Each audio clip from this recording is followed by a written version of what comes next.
Hello everybody, and welcome to another quick Dwarf Fortress Adventure Mode tutorial. In this video, I'm going to be covering parties and a little bit of party management.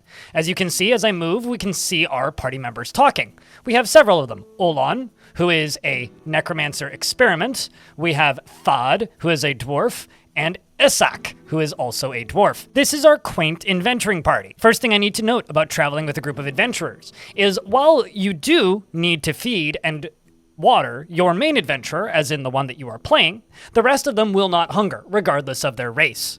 Goblins do not need to eat or drink, so if you would like to get around having to feed or water any of your dwarves or adventurers, simply play as a goblin.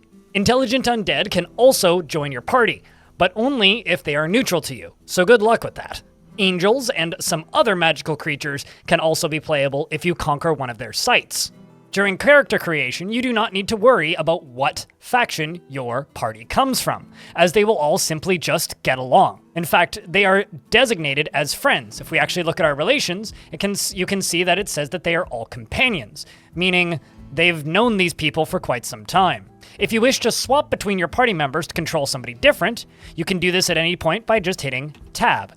This can allow you to have a main character, and then a character for bartering, or let's say a character for carrying things, or a character who is all muscle. Maybe you want to have 3 chinchilla men, who are very, very small and weak, riding on different mounts, while you have a large bear man there to defend everybody with very low intelligence. As I said earlier, necromancer experiments who have been integrated into some members of society are also playable.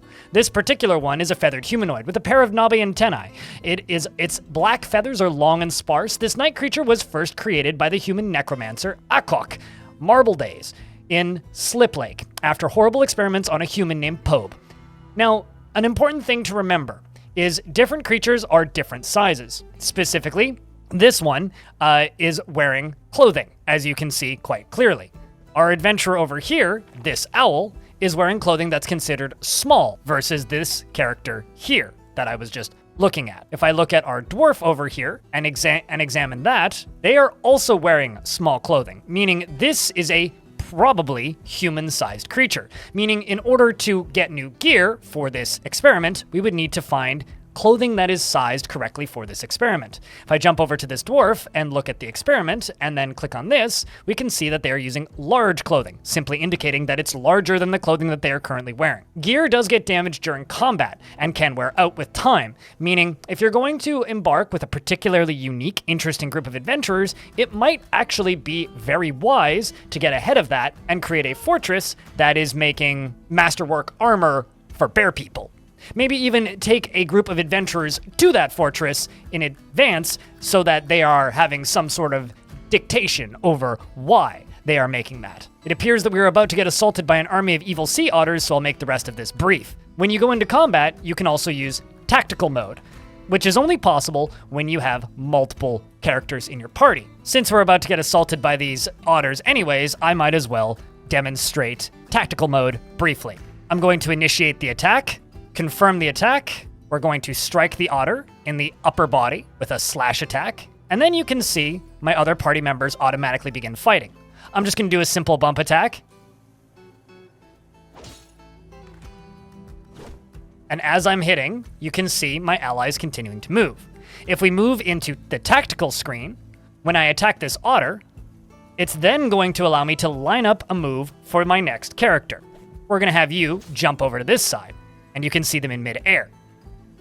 And then it allows us to move this dwarf down here, who's going to attack this frail otter down here. And now we are controlling the other dwarf, who's going to move up this way and attempt to attack this otter. And then our experiment has the opportunity to move north, and it continues. And then all the turns play out. This is a very brief example of how tactical mode works, essentially moving through a turn order instead of playing one main character. This gives you a lot more control over the more intense fights, and will hopefully allow you to make generally smarter decisions than your party would otherwise. If you're watching this on the day of the beta's release, the reason I'm not doing more detailed combat tutorials right now is not all of the visual assets for combat are in currently. Those are going to be coming in during the process of the beta. Once all of these directional assets and images showing combat are in, I will do some more advanced combat tutorials. But we still have to shoot this sea otter with my crossbow? Bow? I'm actually not sure. Crossbow. Can confirm. Thank you very much for watching this video. If you would like to see more adventure mode tutorials or more Dwarf Fortress tutorials or just more Dwarf Fortress content in general, check out this YouTube channel. I have multiple growing playlists of various things about Dwarf Fortress, as well as live streams that I do a good couple days a week. I might be live right now if you're watching this the day it goes up. I stream on Twitch at twitch.tv/BLINDIRL and on this very YouTube channel. Thank you very much for watching. If you have specific requests for things you'd like to see tutorialized, leave a comment down below, and I hope to see you in the next one.